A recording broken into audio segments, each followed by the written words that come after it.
मैं निदेशक माध्यमिक शिक्षा हूँ और अभी जो आपको पता होगा कि बिहार लोक सेवा आयोग द्वारा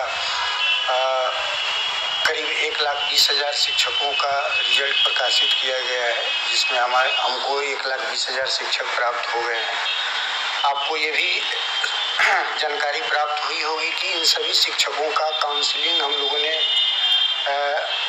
अभ्यर्थियों के आवंटित जिले में कराई है और अब तक करीब 1,10,000 लोगों ने काउंसलिंग करा लिया है और प्रक्रिया चल रही है। जो छूटे लोग होंगे वो कराते रहेंगे।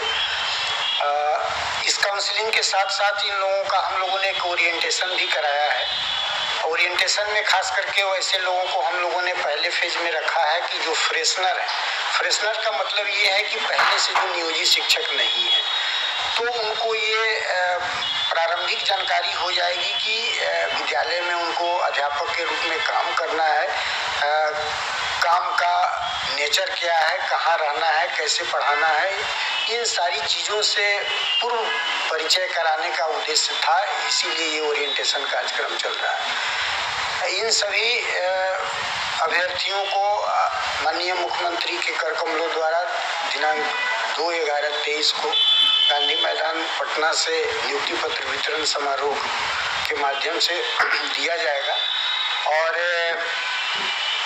जिलों में 3 जिलों को छोड़कर पटना, नालंदा और वैशाली को छोड़कर शेष जिलों में भी नियुक्ति पत्र वितरण कार्यक्रम आयोजित होंगे, जिसमें उस जिले के माननीय प्रभारी मंत्री जी के हाथों नियुक्ति पत्र वितरण चलेगा।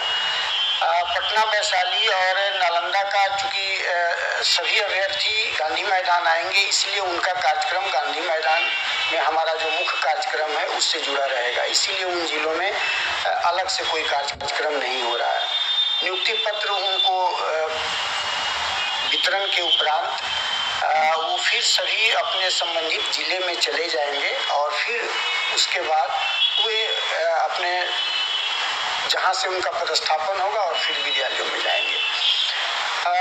इस संबंध में एक सबसे अभूतपूर्व बात ये हुई है कि बिहार लोक सेवा आयोग ने एक बड़ी छोटी अवधि में एक बहुत बड़े परीक्षा का आयोजन करके एक मुश्त 1,20,000 शिक्षकों की अनुशंसा भेजी है। हम समझते हैं कि खास करके मेरी जानकारी में एक विज्ञापन में इतनी बड़ी संख्या में लोगों की नियुक्ति हुई होगी, मुझे नहीं पता। ये लगता है कि अभूतपूर्व नियुक्ति की कार्रवाई हुई है। आपको ये भी बता देते हैं कि जिन शिक्षकों का काउंसलिंग हो गया है, ओरिएंटेशन चल रहा है और जिनको नियुक्ति पत्र 2 तारीख को प्राप्त होगा, उन सभी का पोस्टिंग विद्यालयों में एक हम लोग सॉफ्टवेयर के माध्यम से कर रहे हैं, ताकि इसमें कहीं किसी भेदभाव और पक्षपात की स्थिति नहीं होगी। सॉफ्टवेयर के माध्यम से जिन जिलों में उनका ओरिएंटेशन चल रहा है और जहां उनको नियुक्ति पत्र प्राप्त होगा, उस जिले के किसी भी विद्यालय में एट रैंडम रेंडमाइजेशन के माध्यम से उनका पोस्टिंग होगा और उम्मीद है कि सभी इससे संतुष्ट होंगे और ये किसी प्रकार के आरोप और भेदभाव की स्थिति नहीं होगी।